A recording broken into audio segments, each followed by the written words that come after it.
Okay, so we're gonna do a project today and we're gonna call it tie-dye. So you can see I've already got some circles that I started in the middle of my square, and I'm using oil pastel. So oil pastel is a very soft, softer than a crayon, and it creates this wax when you use it that kind of comes off the, like it'll flake off and come off the paper.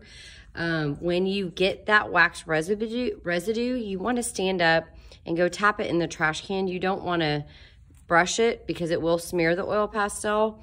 And you also wanna make sure when you're done with the oil pastel, it goes back in your bucket, because if it doesn't go back in your bucket and it goes on the ground, it makes a big giant mess. So you should only be taking out one at a time.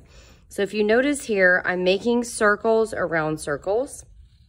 So another way to do this, and I'll show you an example later, is to also do stripes.